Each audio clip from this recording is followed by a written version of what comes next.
എല്ലാ കൂട്ടുകാർക്കും മാത്സിന്റെ പുതിയൊരു ക്ലാസ്സിലേക്ക് സ്വാഗതം. നമ്മളിന്ന് ഡിസ്കസ് ചെയ്യുന്നത് 9th ഫസ്റ്റ് ചാപ്റ്റർ ആയിട്ടുള്ള ഏരിയയിലെ ഒരു ലാസ്റ്റ് സെക്ഷനാണ്. അപ്പോൾ അതിനകത്ത് വരുന്നത് ഈ ഒരു സെക്ഷൻ കൂടിയാണ് ഇതിനകത്ത് വരുന്നത്. അപ്പോൾ അതിൽ നമ്മൾ പഠിക്കുന്നത് ട്രയാങ്കിൾ ഡിവിഷനെ കുറിച്ചാണ്. Triangle division. Okay, yes. ഒരു ട്രയാങ്കിളിനെ ഡിവൈഡ് ചെയ്ത് കഴിഞ്ഞാൽ അതിന്റെ ഏരിയക്ക് എന്ത് മാറ്റമാണ് വരുന്നത്, അതാണ് നമ്മൾ ഈ പാർട്ടിൽ പഠിക്കുന്നത്. Okay, yes. നമുക്ക് നോക്കാം. ഇവിടെ ഞാൻ ഈ ബോർഡിൽ ഇതാ ഇവിടെ ഒരു ട്രയാങ്കിൾ വരച്ചിട്ടുണ്ട്. ട്രയാങ്കിൾ ABC എന്ന് പറയുന്ന ഒരു ലാർജ് ട്രയാങ്കിൾ ആണ്. അതിന്റെ ഹൈറ്റ് ഇവിടെ തന്നിട്ടുണ്ട്, ഒരു പെർപെൻഡിക്കുലർ ഡിസ്റ്റൻസ് അല്ലെ, എയിൽ നിന്ന് ഇങ്ങോട്ടേക്കുള്ള ഡിസ്റ്റൻസ് 4 സെന്റിമീറ്റർ. അതുപോലെ BC എന്ന് പറയുന്ന ഇതിന്റെ ലെങ്ത്തിൽ രണ്ടാക്കിയിട്ട് ഈ സൈഡിനെ ഡിവൈഡ് ചെയ്തിട്ടുണ്ട്. കണ്ടോ, ഈ ട്രയാങ്കിൾ ABC എന്ന് പറയുന്ന ഈ ട്രയാങ്കിളിൽ BC എന്ന് പറയുന്ന ഈ സൈഡ് രണ്ട് പീസാക്കി ഡിവൈഡ് ചെയ്തിട്ടുണ്ട്. ബി മുതൽ ഇതുവരെ നമുക്ക് ഈ പോയിന്റിലൂടെ D എന്ന് പേര് കൊടുക്കുകയാണെങ്കിൽ BD എന്നും CD എന്നുമായിട്ട് രണ്ട് പാർട്ടാക്കി ഡിവൈഡ് ചെയ്തിട്ടുണ്ട്. അതായത് ഇതിന്റെ ടോട്ടൽ ഡിസ്റ്റൻസ് എന്ന് പറയുന്നത് BCയുടെ ടോട്ടൽ ലെങ്ത് എന്ന് പറയുന്നത് 6 സെന്റിമീറ്റർ ആണ്. ഓക്കെ, ഒരു ട്രയാങ്കിൾ ABC എന്ന് പറയുന്ന triangle height 4 centimetre, base 6 centimetre. അപ്പോൾ ഇതിന്റെ ഏരിയ എന്തായിരിക്കും? നമ്മൾ ആദ്യം ഡിവിഷനൊക്കെ അവിടെ നിൽക്കട്ടെ. ആദ്യം നമ്മൾ ഈ വലിയ ട്രയാങ്കിളിന്റെ ഏരിയ കണ്ടുപിടിക്കാം. എങ്ങനെ ഏരിയ വരിക? That is 1/2 into base into height അല്ലെ, 1/2 into base into height. That is equal to 1/2 into base എത്രയാണ് വരുന്നത്? 6 സെന്റിമീറ്റർ. B to C വരെ ബേസ് 6 സെന്റിമീറ്റർ. 6 ഇൻറ്റു ഹൈറ്റ് എത്രയാണ് വരുന്നത്? 4 സെന്റിമീറ്റർ അല്ലെ. 4ഉം 2 കൂടെ ക്യാൻസൽ ആയി 1. അപ്പൊ ദാറ്റ് ഈസ് 1 ഇൻറ്റു 6 ഇവിടെ 2 വരും അല്ലെ. 6 into 2 that is equal to 12 centimetre square ആണ് ഇതിന്റെ ഏരിയ. അതായത് ഈ ട്രയാങ്കിൾ ABCയുടെ ഏരിയ എന്ന് പറയുന്നത്, ട്രയാങ്കിൾ ABCയുടെ ഏരിയ എന്ന് പറയുന്നത്, ഈ ലാർജ് ട്രയാങ്കിളിന്റെ ഏരിയ എന്ന് പറയുന്നത് എത്ര സെന്റിമീറ്റർ സ്ക്വയർ ആണ്? 12 സെന്റിമീറ്റർ സ്ക്വയർ ആണ്. Okay, yes. ഇനി ചെയ്യുന്നത് എന്താണ്? ഈ BC എന്ന് പറയുന്ന ബേസിനെ രണ്ട് പാർട്ടാക്കി ഡിവൈഡ് ചെയ്തിട്ടുണ്ട്. കണ്ടില്ലേ? D എന്ന് പറയുന്ന ഒരു പോയിന്റ്, അതായത് B മുതൽ D വരെ 4 സെന്റിമീറ്ററും ഇവിടുന്ന് ഇങ്ങോട്ടേക്ക് 2 സെന്റിമീറ്ററും അല്ലെ. അതായത് ഇവിടെ എന്താണ് സംഭവിച്ചത്? 6 സെന്റിമീറ്റർ ആയിരുന്നു ടോട്ടൽ ലെങ്ത് ഉണ്ടായിരുന്നത്. അതിന് 4 സെന്റിമീറ്റർ 2 സെന്റിമീറ്റർ ആക്കിയിട്ട് രണ്ട് ട്രയാങ്കിൾ ആക്കിയിട്ട് ഡിവൈഡ് ചെയ്തു. ഓക്കെ, അപ്പോൾ ഇവിടെ എന്ത് കിട്ടി? ട്രയാങ്കിൾ ABD എന്ന് പറയുന്ന ഒരു ട്രയാങ്കിളും ട്രയാങ്കിൾ ACD എന്ന് പറയുന്ന മറ്റൊരു ട്രയാങ്കിളും. Okay, yes. അപ്പൊ ട്രയാങ്കിൾ ABDയുടെ ഏരിയ എന്താ വരിക? ട്രയാങ്കിൾ ABDയുടെ ഏരിയ, ട്രയാങ്കിൾ ABD എന്ന് പറയുന്നത് ഈ ട്രയാങ്കിൾ ഏരിയ 1/2 ഇൻറ്റു ബേസ് എന്ന് പറഞ്ഞു കഴിഞ്ഞാൽ ഇതാണ് ബേസ് BDയുടെ ലെങ്ത് എത്രയാ? 4 സെന്റിമീറ്റർ. ദാറ്റ് ഈസ് 4 ഇൻറ്റു, പിന്നെയോ ഹൈറ്റിന് എന്തെങ്കിലും വ്യത്യാസം വരുന്നുണ്ടോ? ഇല്ല, സെയിം വെർട്ടെക്സ് എന്നാണ് അല്ലെ. ഈ സെയിം വെർട്ടെക്സ് തന്നെയാണ് നമ്മൾ ഈ ട്രയാങ്കിളിനെ ഡിവൈഡ് ചെയ്തത്. അപ്പൊ ഹൈറ്റിന് ഒരു ഡിഫറൻസും വരുന്നില്ല, സെയിം ഹൈറ്റ് തന്നെയാണ് വരുന്നത്, 4 സെന്റിമീറ്റർ. 4. അപ്പൊ എങ്ങനെ വരും? ഈ 4ഉം 2 കൂടെ ക്യാൻസൽ, ഇവിടെ 2. That is equal to 2 into 4 equal to 2 into 4 equal to 8 centimetre square. അപ്പൊ ഈ ട്രയാങ്കിളിന്റെ ഏരിയ നമുക്ക് കിട്ടി എന്താണ്? 8 സെന്റിമീറ്റർ സ്ക്വയർ. ഇനി അടുത്തൊരു ട്രയാങ്കിൾ ഉണ്ടല്ലോ ഇവിടെ, ട്രയാങ്കിൾ ACD എന്ന് പറയുന്ന ട്രയാങ്കിൾ ACD. അതിന്റെ ഏരിയ എന്താ വരിക? ട്രയാങ്കിൾ ACDയുടെ ഏരിയ 1/2 ഇൻറ്റു ബേസ് എന്താ വരുന്നത്? 2 സെന്റിമീറ്റർ. 2 ഇൻറ്റു ഹൈറ്റ് എത്ര വരുന്നത്? 4. 2ഉം 2 കൂടെ ക്യാൻസൽ ആയി, ബാക്കി എന്താ വരുന്നത്? 4 സെന്റിമീറ്റർ സ്ക്വയർ. ഓക്കെ, അപ്പോൾ ലാർജ് ട്രയാങ്കിളിന്റെ ഏരിയ 12 സെന്റിമീറ്റർ സ്ക്വയർ ആയിരുന്നു. അതിനെ നമ്മൾ രണ്ടാക്കി ഡിവൈഡ് ചെയ്തപ്പോൾ ABD എന്ന് പറയുന്ന ട്രയാങ്കിളിന്റെ ഏരിയ 8 സെന്റിമീറ്ററും ACD എന്ന് പറയുന്ന ഈ ട്രയാങ്കിളിന്റെ ഏരിയ എത്ര സെന്റിമീറ്റർ ആണ്? 4 സെന്റിമീറ്റർ. അപ്പോൾ ഇതിന്റെ ഈ രണ്ട് ട്രയാങ്കിളിന്റെയും ഏരിയ തമ്മിലുള്ള റിലേഷൻ എങ്ങനെ വരുന്നത്? റേഷ്യോ എന്താ വരിക? അതായത് area ratio of area is equal to എങ്ങനെ വരും? ഇവിടെ 8 ആണ്, ഇവിടെ 4 ആണ്. 8:4. രണ്ടിൽ കോമൺ ആയിട്ട് എന്തുകൊണ്ട് ഡിവൈഡ് ചെയ്യാൻ പറ്റും? 4 കൊണ്ട് ഡിവൈഡ് ചെയ്യാം അല്ലെ. അപ്പൊ 2:1 എന്ന് പറയുന്ന റേഷ്യോയിലാണ് വരുന്നത് അല്ലെ. അപ്പോൾ ഈ രണ്ട് ട്രയാങ്കിളിന്റെയും ഏരിയയുടെ റേഷ്യോ എന്ന് പറഞ്ഞാൽ 2:1 ആണ്. ഇനി ഇതിന്റെ ബേസിന്റെ റേഷ്യോ ഒന്ന് നോക്കൂ. ബേസ് എങ്ങനെയായിട്ടാണ് നമ്മൾ ഡിവൈഡ് ചെയ്തത്? ഇവിടെ 4ഉം ഇവിടെ 2 ആണ് അല്ലെ. That is 4:2. 4:2 എന്ന് പറഞ്ഞാൽ എന്താണ്? രണ്ടിലും കോമൺ ആയിട്ട് എന്തുകൊണ്ട് ഡിവൈഡ് ചെയ്യാം? 2 കൊണ്ട് ഡിവൈഡ് ചെയ്യാം. 4ൽ 2 ടൈംസ്, 2ൽ 1 ടൈംസ്, ദാറ്റ് ഈസ് 2:1. അപ്പോൾ ഈ ബേസ് ആദ്യം ഉണ്ടായിരുന്ന ബേസ് എത്രയായിരുന്നു? 6 സെന്റിമീറ്റർ ആയിരുന്നു അല്ലെ. അതിനെ നമ്മളൊരു റേഷ്യോയിൽ ഡിവൈഡ് ചെയ്തു. ഏത് റേഷ്യോയിലാണ്? 2:1 എന്ന് പറയുന്ന റേഷ്യോയിൽ ഡിവൈഡ് ചെയ്തു. അപ്പോൾ അതിന്റെ ഏരിയയും ഏതിൽ തന്നെ വന്നു? 2:1 എന്ന് പറയുന്ന റേഷ്യോയിലും വന്നു. ഓക്കെ, ഏതൊരു ട്രയാങ്കിളിനെയും ഇതുപോലെ അതിന്റെ ബേസ്, അതായത് ഒരു വെർട്ടെക്സിൽ നിന്ന് അതിന്റെ ഓപ്പോസിറ്റ് സൈഡിലേക്ക് ഏത് റേഷ്യോയിലാണോ നമ്മൾ ഡിവൈഡ് ചെയ്യുന്നത് അതേ റേഷ്യോയിൽ തന്നെയായിരിക്കും അതിന്റെ ഏരിയ വരിക. ഇതാണ് നമ്മൾ ട്രയാങ്കിൾ ഡിവിഷനിൽ ആദ്യം പഠിക്കുന്നത്. അതായത് the line from the vertex അല്ലെ, the line from the vertex to the opposite side divide in a relation or in a ratio. The area of these two triangles are also the same ratio. അതായത് ഒരു opposite വെർട്ടെക്സിൽ നിന്ന് opposite സൈഡിലേക്ക് വരയ്ക്കുന്ന line ഏത് റേഷ്യോയിലാണോ ആ opposite സൈഡിനെ divide ചെയ്യുന്നത് അതേ റേഷ്യോയിൽ തന്നെയായിരിക്കും ആ ട്രയാങ്കിളിന്റെ ഏരിയയും ഡിവൈഡ് ചെയ്യുന്നത്. ഓക്കെ, യെസ്, ഇതാണ് ഈ ട്രയാങ്കിൾ ഡിവിഷനിലെ ഫസ്റ്റ് വൺ. ഇതിനകത്ത് ഒരെണ്ണം കൂടി ഉണ്ട്, ഒരു റൂളും കൂടെ ഉണ്ട്. ഇപ്പൊ നമുക്കറിയാം, നമ്മൾ ഓപ്പോസിറ്റ് വെർട്ടെക്സിലേക്ക് ഓപ്പോസിറ്റ് സൈഡാണ് നമ്മൾ ഇവിടെ ഡിവൈഡ് ചെയ്തത് അല്ലെ. ഇവിടെ നമ്മൾ സൈഡാണ് റേഷ്യോയിൽ ഡിവൈഡ് ചെയ്തത്. ഇനി നമുക്ക് ഇവിടുത്തെ ആംഗിൾ നോക്കാം. ഓക്കെ, അടുത്ത അതാണ് നമ്മൾ പഠിക്കുന്നത്, ആംഗിൾ വെച്ചിട്ട് എങ്ങനെ ഡിവൈഡ് ചെയ്യുന്നത്. ഞാനിതാ ഇവിടെ ഒരു ട്രയാങ്കിൾ വരച്ചിട്ടുണ്ട്. നേരത്തെ അതേ ട്രയാങ്കിൾ തന്നെയാണ്. ഇവിടെ 6 സെന്റിമീറ്റർ ബേസ് ഉണ്ട്. അതുപോലെ തന്നെ ഈ സൈഡ് 4 സെന്റിമീറ്ററും ഇവിടെ 5 സെന്റിമീറ്റർ ആണ്. പിന്നെ ചെയ്തിരിക്കുന്നത്, ഇത് നമ്മൾ പേര് കൊടുക്കുകയാണ് ABC എന്ന് പേര് കൊടുക്കുകയാണെങ്കിൽ ABC എന്ന് പേരും കൊടുക്കുക എന്ന് കരുതുക. അങ്ങനെയെങ്കിൽ ഇവിടെ തന്നിരിക്കുന്ന ഈ AD എന്ന് പറയുന്നത് ഞാൻ അതിന്റെ പേര് AD കൊടുക്കുകയാണെങ്കിൽ AD എന്ന് പറയുന്നത് ആംഗിൾ ബൈസെക്ടർ ആണ്. അതായത് A എന്ന് പറയുന്ന ആംഗിളിനെ ബൈസെക്ട് ചെയ്ത് വരുന്ന ലൈനാണ് AD എന്ന് പറയുന്നത്. ദാറ്റ് മീൻസ് ഇവിടെ വരുന്ന ഈ ആംഗിളും എന്തായിരിക്കും? ഈക്വൽ ആംഗിൾസ് ആയിരിക്കും. ഈ രണ്ട് ആംഗിൾസ് എന്താണ്? ഈക്വൽ ആയിരിക്കും. ഓക്കെ, എന്താ റീസൺ? കാരണം എന്താണ്? AD is the angle bisector of A എന്നാ പറഞ്ഞത്. A എന്ന് പറയുന്ന ഈ ആംഗിളിന്റെ ബൈസെക്ടർ ആണ് D എന്ന് പറയുന്നത്. ആംഗിൾ ബൈസെക്ടർ എന്ന് പറഞ്ഞു കഴിഞ്ഞാൽ ആ ആംഗിളിനെ ഈക്വൽ ആയിട്ട് ഡിവൈഡ് ചെയ്യും. അപ്പൊ ഇവിടെ വരുന്ന ഈ രണ്ട് ആംഗിളും എന്തായിരിക്കും? ഈക്വൽ ആയിരിക്കും അല്ലെ. അപ്പൊ ഇനി ഇതിന്റെ രണ്ടിന്റെ ഏരിയ എന്തായിരിക്കും? ഇപ്പോൾ ഇവിടെ രണ്ട് ട്രയാങ്കിൾ കിട്ടി അല്ലെ. ABD എന്ന് പറയുന്ന ട്രയാങ്കിളും ACD എന്ന് പറയുന്ന മറ്റൊരു ട്രയാങ്കിളും അല്ലെ. അങ്ങനെയെങ്കിൽ ഇതിന്റെ ഏരിയ എന്തായിരിക്കും? ഈ രണ്ട് ട്രയാങ്കിൾ ഏരിയ എന്തായിരിക്കും? ഈ ഏരിയ തമ്മിൽ എന്തെങ്കിലും റിലേഷൻ ഉണ്ടോ? നേരത്തെ നമ്മൾ പഠിച്ചത് എന്തായിരുന്നു? താഴെ ഈ വെർട്ടെക്സിന്റെ ഓപ്പോസിറ്റ് സൈഡിനെ ഏതെങ്കിലും ഒരു റേഷ്യോ, ആ സൈഡിനെയാണ് റേഷ്യോയിൽ ഡിവൈഡ് ചെയ്തിരുന്നത്. ഇവിടെ എന്താ ചെയ്തത്? നമ്മൾ ഈ ആംഗിളിനെ ബൈസെക്ടർ വരച്ചിട്ടാണ് ഈ രണ്ട് ട്രയാങ്കിൾ ഇവിടെ ഉണ്ടാക്കിയിരിക്കുന്നത് അല്ലെ. അപ്പൊ നമുക്ക് ഇതിന്റെ ഏരിയ കണ്ടുപിടിക്കാം. അപ്പൊ നമ്മൾ ഈ സൈഡ് നമുക്ക് ഇവിടെ അറിയാം അല്ലെ, AC എന്ന് പറയുന്ന സൈഡ് അറിയാം, 5 സെന്റിമീറ്റർ ആണ്. അതുപോലെ തന്നെ ഈ ട്രയാങ്കിളിനകത്ത് ABD എന്ന് പറയുന്ന ട്രയാങ്കിൾ AB എന്ന് പറയുന്നത് 4 സെന്റിമീറ്റർ ആണ്. അപ്പൊ ഇത് രണ്ടും നമ്മൾ ബേസ് ആക്കി എടുക്കുകയാണെങ്കിൽ ഹൈറ്റും കൂടെ കിട്ടിക്കഴിഞ്ഞാൽ ട്രയാങ്കിൾ ഏരിയ കണ്ടുപിടിച്ചൂടെ? അപ്പൊ ട്രയാങ്കിൾ ഏരിയ കണ്ടുപിടിക്കാൻ വേണ്ടിയിട്ട് നമ്മൾ ഇവിടുന്ന് ഇങ്ങോട്ടേക്ക് ഒരു പെർപെൻഡിക്കുലർ വരച്ചു, ഒരു പെർപെൻഡിക്കുലർ ഇവിടുന്ന് ഇങ്ങോട്ടേക്ക് വരച്ചു. അതുപോലെ തന്നെ നമ്മൾ എന്ത് ചെയ്യണം?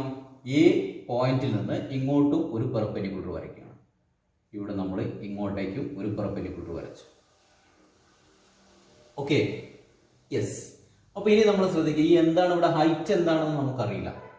അറിയോ? ഇല്ല. അപ്പൊ ഈ ഹൈറ്റ് എങ്ങനെ കണ്ടുപിടിക്കാം?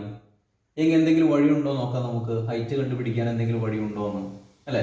ഇപ്പൊ നമ്മൾ ഇതിനെ അറിയാത്തതുകൊണ്ട്, ഹൈറ്റ് അറിയാത്തതുകൊണ്ട് ഇതിന് H1 H2 എന്നും കൊടുക്കുകയാണ്. ഈ ഹൈറ്റിന് എന്തെങ്കിലും പ്രത്യേകത ഉണ്ടോ എന്ന് നോക്കാം നമുക്ക്. H1 H2 എന്ന് നമ്മൾ കൺസിഡർ ചെയ്തു. ഇനി നമ്മൾ ഈ ട്രയാങ്കിൾ എടുത്ത് നോക്കാം. AD, ഇവിടെ ഒരു സ്മോൾ ട്രയാങ്കിൾ ഇവിടെ വരുന്നുണ്ടല്ലോ. ഈ ട്രയാങ്കിൾ കൺസിഡർ ചെയ്യാം നമുക്ക്. ഇതിന് ഞാനിവിടെ E എന്ന് പേര് കൊടുക്കുകയാണെങ്കിൽ ADE എന്ന് പറയുന്ന ട്രയാങ്കിളും പിന്നെ ഇവിടെ ഒരു ട്രയാങ്കിൾ ഈ എഫ് എന്ന് കൊടുക്കുകയാണ് പേര്. അപ്പോൾ ADF എന്ന് പറയുന്ന ട്രയാങ്കിൾ, ഈ രണ്ട് ട്രയാങ്കിൾ ഒന്ന് കൺസിഡർ ചെയ്യാം. ഓക്കെ, ഇതിനകത്ത് വരുന്ന ഈ ട്രയാങ്കിൾ നമ്മൾ ഏതൊക്കെ കൺസിഡർ ചെയ്യുന്ന ട്രയാങ്കിൾ ADF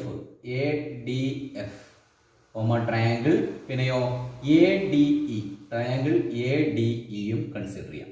നമ്മളിപ്പോൾ നോക്കുന്നത് എന്താണ്, ഈ H1ഉം H2ഉം അല്ലെ പെർപെൻഡിക്കുലർ ഡിസ്റ്റൻസ് എന്തെങ്കിലും പ്രത്യേകത ഉണ്ടോ എന്നുള്ളതാണ് നമ്മൾ നോക്കാൻ പോകുന്നത് അല്ലെ. യെസ്, നോക്കാം. ഇതിനകത്ത് ഈ രണ്ട് ട്രയാങ്കിളിലും ഈ ഒരു സൈഡ് കോമൺ ആണ്. AD എന്ന് പറയുന്ന സൈഡ് രണ്ട് ട്രയാങ്കിളിലും വരുന്നുണ്ട് അല്ലെ. അപ്പൊ രണ്ട് ട്രയാങ്കിളിൽ എന്ത് വരുന്നുണ്ട്, AD ഈസ് കോമൺ എന്ന് പറഞ്ഞാൽ AD is equal to AD വരുന്നുണ്ട്. രണ്ടും കോമൺ ആയിട്ടാണ് വരുന്നത് അല്ലെ. യെസ്, പിന്നെ അതുപോലെ തന്നെ എന്ത് വരുന്നു, ഇവിടെ വരുന്ന ഈ ആംഗിള്, അതായത് ഏതാണ് ആംഗിള്, ട്രയാങ്കിൾ ADFല് ADF എന്ന് പറയുന്ന ഈ ട്രയാങ്കിളിനകത്ത് ഈ ആംഗിൾ എന്ന് പറഞ്ഞു കഴിഞ്ഞാൽ DAF, angle DAF is equal to ഇപ്പുറത്തെ ട്രയാങ്കിളിൽ ഏത് ആംഗിളിനോടാ, ഈ ആംഗിളിനോട് ഈക്വൽ ആണ് അല്ലെ. EAD എന്ന് പറയുന്ന ഈ ആംഗിളിനോട് ഈക്വൽ ആണ്, ആംഗിൾ EAD. ഓക്കെ, അതുപോലെ തന്നെ ഇവിടെ എന്താ സംഭവിക്കുന്നത്, ഈ ആംഗിളും ഇവിടെ വരുന്ന ആംഗിളും എന്താണ്, 90 ഡിഗ്രിയാണ് അല്ലെ. 90 ഡിഗ്രിയാണ് വരുന്നത്. ദാറ്റ് ഈസ് നമുക്ക് എന്ത് പറയാൻ പറ്റും, angle AFD is equal to angle AFD is equal to angle എന്താ വരുന്നത്, AED, ആംഗിൾ AED അല്ലെ. അങ്ങനെയെങ്കിൽ ഒരു ട്രയാങ്കിളിന്റെ രണ്ട് ആംഗിൾ ഈക്വൽ ആണെങ്കിൽ മൂന്നാമത്തെ ആംഗിൾ എന്തായിരിക്കും, ഈക്വൽ തന്നെ ആയിരിക്കും അല്ലെ. യെസ്, അപ്പൊ ഈ മൂന്ന് ആംഗിൾ, ഈ രണ്ട് ട്രയാങ്കിളിന്റെയും മൂന്ന് ആംഗിളും അതുപോലെ ഒരു സൈഡും ഈക്വൽ ആയതുകൊണ്ട്, മൂന്ന് ആംഗിളും ഒരു സൈഡും ഈക്വൽ ആയതുകൊണ്ട് ഈ രണ്ട് ട്രയാങ്കിളും എന്തായിരിക്കും, കോൺഗ്രുവന്റ് ആയിരിക്കും അല്ലെ. യെസ്, അങ്ങനെയെങ്കിൽ കോൺഗ്രുവന്റ് ആണെങ്കിൽ എന്തറിയാം നമുക്ക്, യെസ്, ഇതിന്റെ ഓരോ സൈഡും എന്തായിരിക്കും, ഈക്വൽ ആയിരിക്കും. അതായത് ഇവിടെ വരുന്ന ഈ ആംഗിൾ എന്താണ്, ഈ രണ്ട് ആംഗിളുമാണ് ഈക്വൽ.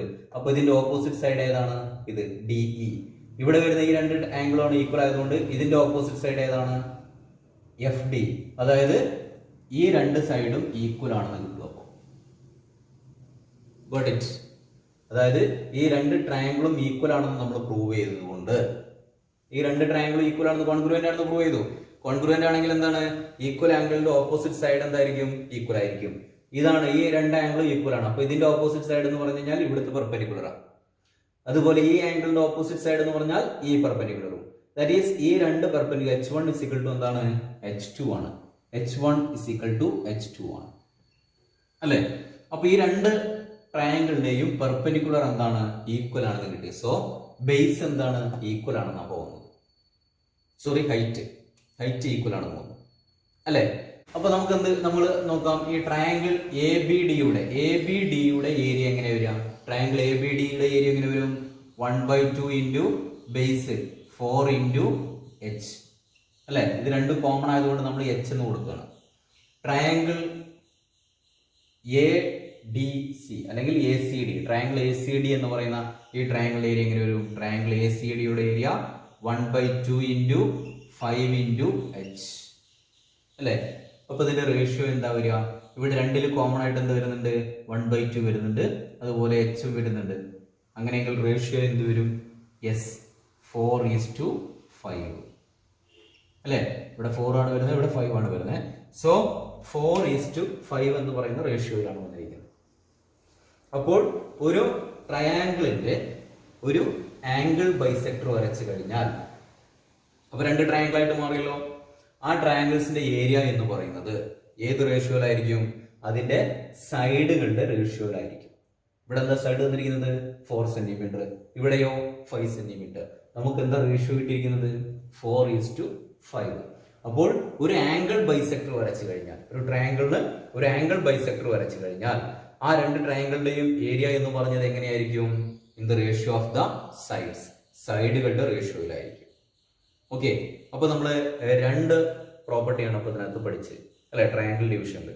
ഒരെണ്ണം എന്ത് പഠിച്ചു, ഒരു വെർട്ടെക്സിൽ നിന്ന് ഓപ്പോസിറ്റ് സൈഡിലേക്ക് ഒരു ബൈസെക്ടർ വരച്ച് അല്ലെങ്കിൽ ഒരു ലൈൻ വരച്ചു കഴിഞ്ഞാൽ ഈ ഓപ്പോസിറ്റ് സൈഡ് ഏത് റേഷ്യോയിലാണോ ഡിവൈഡ് ചെയ്യുന്നത് അതേ റേഷ്യോയിലായിരിക്കും ആ ട്രയാങ്കിളിന്റെ ഏരിയയും ഡിവൈഡ് ചെയ്യുന്നത് അല്ലെ. ആ ട്രയാങ്കിളിന്റെ ഏരിയ ഉണ്ടാവുക. പിന്നെ രണ്ടാമത് പഠിച്ചത് എന്താണ്? ഒരു ട്രയാങ്കിളിന്റെ ഒരു ആംഗിൾ ബൈസെക്ടർ വരച്ചു കഴിഞ്ഞാൽ ആ ആംഗിൾ ബൈസെക്ടർ അതിന്റെ ഏരിയയെ എങ്ങനെയാണ് ഡിവൈഡ് ചെയ്യുന്നത്? അതിന്റെ സൈഡിന്റെ റേഷ്യോക്ക് ഈക്വൽ ആയിട്ടാണ് ഡിവൈഡ് ചെയ്യുന്നത്. ഓക്കെ, സൈഡിന്റെ റേഷ്യോ ഇവിടെ എന്താ 4 ആണ്, ഇവിടെ 5 ആണ്. അപ്പൊ ഇതിന്റെ ഏരിയയുടെ റേഷ്യോ തന്നെ വരും 4:5 എന്ന് പറയുന്ന റേഷ്യോ ആയിരിക്കും. Okay, yes. അപ്പൊ ഇതിനെ ബേസ് ചെയ്തിട്ടുള്ള ക്വസ്റ്റ്യൻ ആണ് ഇനി വരാം നമുക്ക് ഡിസ്കസ് ചെയ്യാനുള്ളത്. ഫസ്റ്റ് ക്വസ്റ്റ്യൻ നോക്കാം. പേജ് നമ്പർ 19 ഫസ്റ്റ് ക്വസ്റ്റ്യൻ ആണ്. In the picture below, 2 lines are drawn from the top vertex of a triangle to the bottom side. Prove that the ratio in which these lines divide the length of the bottom side is equal to the ratio of the area of the 3 smaller triangles in the picture. എന്താ പറഞ്ഞിരിക്കുന്നത്? ഈ ക്വസ്റ്റ്യനകത്ത് ഒരു picture തന്നിട്ടുണ്ട്. ആ പിക്ചറാണ് ഞാൻ ഇവിടെ ബോർഡിൽ വരച്ചിരിക്കുന്നത്. കണ്ടില്ലേ? ഒരു വലിയൊരു ട്രയാങ്കിൾ അല്ലേ? അതിനെ വീണ്ടും എന്താക്കി 2 ലൈൻസ് വരച്ചിട്ട് ഒരു വെർട്ടെക്സിൽ നിന്ന് അതിന്റെ ഓപ്പോസിറ്റ് സൈഡിലേക്ക് ലൈൻസ് വരച്ചിട്ട് എന്ത് ചെയ്തിട്ടുണ്ട്? ഡിവൈഡ് ചെയ്തിട്ടുണ്ട്. 3 ട്രയാങ്കിൾസ് ആക്കിയിട്ട് ഡിവൈഡ് ചെയ്തിട്ടുണ്ട് അല്ലേ? യെസ്. എന്നിട്ട് എന്താ പറഞ്ഞിരിക്കുന്നത്? ഈ ട്രയാങ്കിളിന്റെ ഈ സൈഡിന്റെ റേഷ്യോ, അതായത് ഡിവൈഡ് ചെയ്തിരിക്കുന്ന സൈഡ് ഉണ്ടല്ലോ, 3 സൈഡ്, ഈ സൈഡിനെ 3 പീസസ് ആയിട്ട് ഡിവൈഡ് ചെയ്തിട്ടുണ്ട്. ഈ സൈഡിന്റെ റേഷ്യോയും അതിന്റെ ഏരിയയുടെ റേഷ്യോയും ഒന്ന് തന്നെയാണ് എന്നാണ് പ്രൂവ് ചെയ്യേണ്ടത്. Okay, yes. അപ്പോൾ നമുക്ക് നോക്കാം. ഈ ട്രയാങ്കിൾ നമ്മൾ ആദ്യം ഒരു പേര് കൊടുക്കുകയാണ്. ഇതിന് നമ്മൾ PQR എന്ന് ട്രയാങ്കിളിന്റെ പേര് കൊടുക്കും. PQR. Okay, yes. ഇനി നമ്മൾ ഇവിടെയുള്ള ഓരോ സൈഡ്, ഇതൊന്നും നമുക്ക് അറിയില്ല. ഒന്നിന്റെയും എന്ത് തന്നിട്ടില്ല? ലെങ്ത് എത്രയും തന്നിട്ടില്ല. ഒരു ലെങ്ത് തന്നിട്ടില്ല. നമുക്ക് പ്രൂവ് ചെയ്യാനാണ് നമ്മളോട് പറഞ്ഞിരിക്കുന്നത്. അപ്പൊ നമ്മൾ ഇവിടുന്ന് ഇങ്ങോട്ടേക്കുള്ള ഈ ലെങ്ത് എ എന്ന് എടുക്കുകയാണ്. സ്മോൾ ലെറ്റർ എ എന്ന് എടുക്കും. ഓക്കെ, ഇവിടുന്ന് ഇങ്ങോട്ടേക്ക് ഇത് മുതൽ ഇതുവരെയുള്ള ഈ ലെങ്ത് നമ്മൾ ബി എന്നും കൊടുക്കുക. അതുപോലെ ഈ പോയിന്റ് മുതൽ ഇതുവരെയുള്ള ലെങ്ത് സി എന്നും കൊടുക്കും.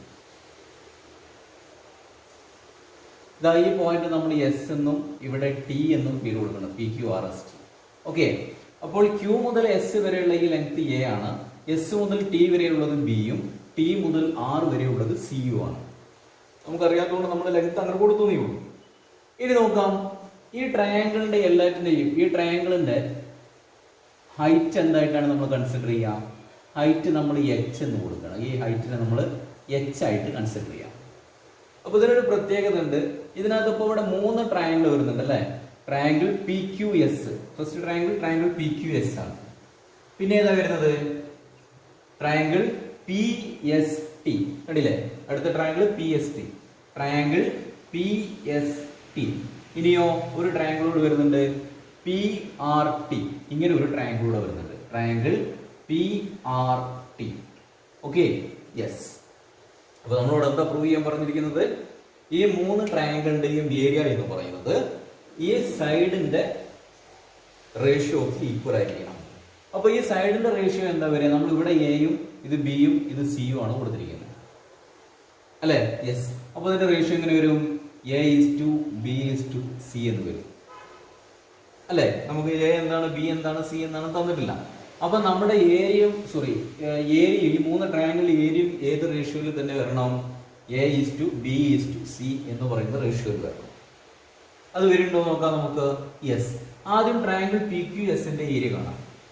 ട്രയാങ്കിൾ PQS അല്ലെ? ഇതിന്റെ ഏരിയ എന്ന് പറഞ്ഞു കഴിഞ്ഞാൽ എന്താ വരിക? 1/2 ഇൻറ്റു ബേസ് എന്താണ് വരുന്നത്? A ആണ് അല്ലെ? A into height. ഈ ട്രയാങ്കിളിന്റെ 3 ട്രയാങ്കിളിലെ ഹൈറ്റ് എന്താണ്? സെയിം ആയിട്ടാണ് വരുന്നത്. ദാറ്റ് മീൻസ് നമ്മൾ എന്താ ഇവിടെ എടുത്തിരിക്കുന്നത്? H ആണ്. H. അപ്പോൾ ഹാഫ് AH എന്നുള്ളതാണ് ഇതിന്റെ ഏരിയ വരുന്നത്. Half AH. ഇനി സെക്കൻഡ് ട്രയാങ്കിൾ നോക്കാം നമുക്ക്. ട്രയാങ്കിൾ PST അല്ലെ? ട്രയാങ്കിൾ PST ഈ ട്രയാങ്കിൾ ആണ് വരുന്നത് അല്ലെ? മിഡിൽ വരുന്ന ട്രയാങ്കിൾ. അതിന്റെ ഏരിയ എങ്ങനെ വരും? 1/2 ഇൻറ്റു ബേസ്. ഇതിന്റെ ബേസ് എന്താ വരുന്നത്? B ആണ് വരുന്നത് അല്ലെ? B ഇൻറ്റു അതിന്റെയും ഹൈറ്റ് സെയിം ആണ്, H തന്നെയാണ് വരുന്നത്. So into H that is equal to half BH. Okay, yes. ഇനി തേർഡ് ട്രയാങ്കിൾ PRT ടി എന്ന് പറയുന്ന ഈ ട്രയാങ്കിൾ, തേർഡ് ട്രയാങ്കിൾ, അതിന്റെ ഏരിയ ഇങ്ങനെ വരും 1/2 ഇൻറ്റു ബേസ് ഇൻറ്റു ഹൈറ്റ്. എന്താ വരിക? 1/2 ഇൻറ്റു ബേസ് എന്താ വരുന്നത്? സി ആണ് അല്ലെ. അപ്പൊ നമുക്കിവിടെ സി എന്ന് കൊടുക്കാം. 1/2 ഇൻറ്റു ബേസ് സി ആണ്. അപ്പൊ സി ഇൻറ്റു ഹൈറ്റ് എച്ച് തന്നെയാണ്, H. That is half C H. Okay, അപ്പൊ 3 ട്രയാങ്കിളിന്റെ ഏരിയ നമുക്ക് കിട്ടി. ഇനി ഇതിന്റെ റേഷ്യോ എങ്ങനെ വരിക? ഫസ്റ്റ് ട്രയാങ്കിളിന്റെ ഏരിയ എന്താ വരുന്നത്? 1/2 AH ഈസ് ടു. സെക്കൻഡ് എന്താ വരുന്നത്? 1/2 BH ഈസ് ടു. തേർഡ് ട്രയാങ്കിളിന്റെ ഏതോ 1/2 CH. ഓക്കെ, എല്ലാറ്റിലും കോമൺ ആയിട്ട് എന്ത് വരുന്നുണ്ട്? 1/2 വരുന്നുണ്ട് അല്ലെ. അതുപോലെ അപ്പൊ നമ്മൾ ഈ 1/2 ക്യാൻസൽ ചെയ്തു. പിന്നെന്ത് വരുന്നുണ്ട്? എച്ചും വരുന്നുണ്ട്. അപ്പൊ ഈ എച്ചും ക്യാൻസൽ ചെയ്തു. ബാക്കി എന്താ വരുന്നത്? A is to B is to C. Got it? ഇപ്പൊ നമുക്ക് എന്ത് കിട്ടി? ഈ 3 ട്രയാങ്കിളിന്റെയും ഈ ട്രയാങ്കിളിന്റെ സൈഡുകളുടെ റേഷ്യോ എന്തായിരുന്നു നമ്മൾ കണ്ടുപിടിച്ചത്? A is to B is to C ആയിരുന്നു. സെയിം റേഷ്യോയിൽ തന്നെ അതിന്റെ ഏരിയ ഒന്നും. Okay, yes. അപ്പൊ നമ്മൾ ഇന്നത്തെ ക്ലാസ് ഇവിടെ വൈൻഡപ്പ് ചെയ്യാണ്. ഇന്ന് നമ്മൾ ഡിസ്കസ് ചെയ്തത് ട്രയാങ്കിൾ ഡിവിഷൻ ആണ്. ട്രയാങ്കിൾ ഡിവിഷൻ എന്താണെന്നുള്ളത് ഡിസ്കസ് ചെയ്തു. അതുപോലെ അതിനെ ബേസ് ചെയ്തിട്ടൊരു ക്വസ്റ്റനും ഡിസ്കസ് ചെയ്തു. ഓക്കെ, ക്ലാസ് എല്ലാവർക്കും മനസ്സിലായി എന്ന് വിചാരിക്കുന്നു. ഈ ചാനൽ ഇതുവരെ സബ്സ്ക്രൈബ് ചെയ്യാത്ത എല്ലാവരും സബ്സ്ക്രൈബ് ചെയ്യുക. ആ സബ്സ്ക്രൈബ് ബട്ടണ് തൊട്ടടുത്തുള്ള ബെൽ ബട്ടൺ കൂടി ഒന്ന് ക്ലിക്ക് ചെയ്യാം. അപ്പോൾ ഞാൻ വീഡിയോ അപ്ലോഡ് ചെയ്താൽ ഉടൻ തന്നെ നിങ്ങൾക്ക് നോട്ടിഫിക്കേഷനായി ലഭിക്കുന്നതാണ്. Okay, yes. ക്ലാസ് ഇഷ്ടപ്പെട്ടെങ്കിൽ ലൈക്ക് ചെയ്യുക, ഷെയർ ചെയ്യുക. ബൈ.